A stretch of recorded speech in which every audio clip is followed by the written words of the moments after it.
دوستو آج کے دور میں ہماری اس دنیا میں اتنے زیادہ مذہب اور دھرم ہو چکے ہیں کہ جن کو انگلیوں پر گننا بھی ناممکن سی بات سمجھی جاتی ہے، کیونکہ ظاہر ہے آپ دنیا کے کسی بھی دیش یا کسی بھی شہر میں جائیں گے تو آپ لوگ پائیں گے کہ وہاں کے رہنے والے لوگ ایسے دھرم کو فالو کرتے ہیں جن کا ہم میں سے زیادہ تر لوگوں نے نام بھی نہیں سنا ہوگا۔ کیونکہ ظاہر ہے بھلے ہی اس دنیا میں دھرم تو ہزاروں ہیں، مگر بات کی جاتی ہے مشہور دھرموں کی تو اس وقت چند دھرموں کا ہی نام لیا جاتا ہے، جس میں ٹاپ پر عیسائی، مسلم، ہندو، بودھ اور ان جیسے کچھ اور دھرم بھی شامل ہوتے ہیں۔ مگر دوستو ہر بڑے دھرم میں خود بھی بہت ساری تقسیم ہو چکی ہے، یعنی بڑے بڑے دھرم اندر سے خود بھی بٹنا شروع ہو چکے ہیں۔ مثال کے طور پر اگر بات کریں دنیا کے دوسرے سب سے بڑے دھرم یعنی اسلام کی، تو ہم سبھی جانتے ہیں اسلام دھرم عام طور پر دو گروپ میں تقسیم ہے، جن میں سے ایک کو سنی اور ایک کو شیعہ کے نام سے جانا جاتا ہے۔ مگر دوستو آپ لوگوں میں سے بہت کم لوگ ہی جانتے ہیں اور بہت سارے یہ جان کر حیران بھی ہوں گے کہ جس طرح سے مسلمان آج بہت سارے گروپ میں تقسیم ہو چکے ہیں، بالکل اسی طرح سے ہی دنیا کے آبادی کے حساب سے سب سے بڑے مذہب یعنی عیسائی دھرم کو فالو کرنے والے لوگ بھی بہت سارے حصوں میں تقسیم ہیں۔ آسان لفظوں میں یہ کہہ سکتے ہیں کہ عیسائی مذہب بھی بہت سارے فرقوں میں بٹا ہوا ہے۔ تو چلیے اس ویڈیو میں ہم عیسائی دھرم کے انہی گروپس کے بارے میں جاننے کی کوشش کرتے ہیں۔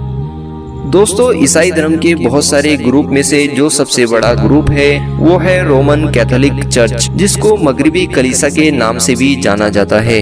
آج کے دور میں اس گروپ کے زیادہ تر لوگ فرانس، اٹلی اور اسپین کے ساتھ ساتھ ساؤتھ افریقہ کے دیشوں میں آباد ہیں۔ اس گروپ کی بنیاد سینٹ پیٹر نے رکھی تھی، جن کو عیسیٰ علیہ السلام کے 12 حواریوں میں سے ایک حواری بھی مانتے ہیں۔ آپ کو بتاتے چلے کہ ان کو عیسائی دھرم کے پہلے پوپ کے طور پر بھی یاد کیا جاتا ہے۔ حضرت عیسیٰ علیہ السلام کے بعد عیسائیوں کے مطابق انہوں نے لگاتار 25 سال تک کیتھولک مذہب کا پرچار کیا تھا، مگر پھر شہنشاہ نیرو کے دور میں بدامنی پھیلانے کے جرم میں ان کو سولی پر چڑھا دیا گیا تھا۔ آپ کو بتاتے چلے کہ کیتھولک گروپ کو دنیا میں حد سے زیادہ مقبولیت اس وقت ملا جبکہ 4 صدی عیسوی میں رومن سلطنت کے بادشاہ کانسٹنٹائن دی گریٹ نے نہ صرف اس کو قبول کر لیا بلکہ ساتھ ہی ساتھ اس کو سرکاری مذہب کے طور پر بھی ڈکلیئر کر دیا۔ بس پھر کیا تھا کہ کیتھولک عیسائی مذہب بڑی تیزی کے ساتھ دنیا میں پھیلنا شروع ہو گیا۔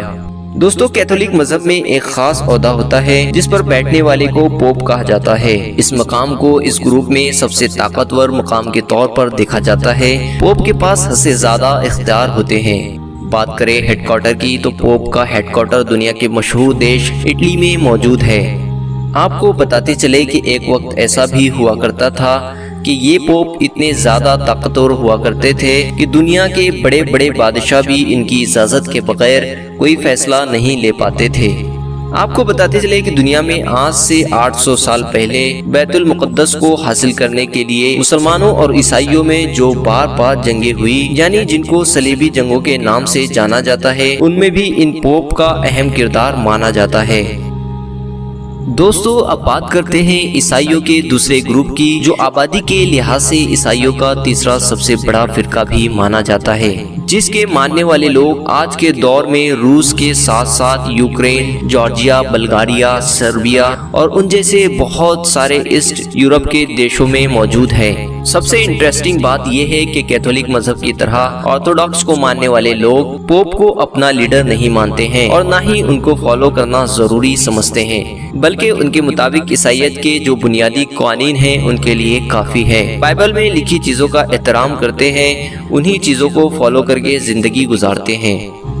بیزنٹائن امپائر کے دور میں آرتھوڈاکس گروپ میں پیٹرک نام کا ایک عہدہ ہوا کرتا تھا اور اس مقام پر بیٹھنے والا انسان ان لوگوں کا سردار بھی مانا جاتا تھا۔ مگر پھر جب 15ویں صدی میں سلطنت عثمانیہ نے بیزنٹائن حکومت کی راجدھانی یعنی قسطنطنیہ پر حملہ کر کے نہ صرف اس کو فتح کیا بلکہ اس حکومت کو بھی ختم کر دیا، تو آرتھوڈاکس کا یہ گروپ بھی پوری طریقے سے کمزور پڑنا شروع ہو گیا اور دیکھتے ہی دیکھتے خود بھی تقسیم ہو گیا۔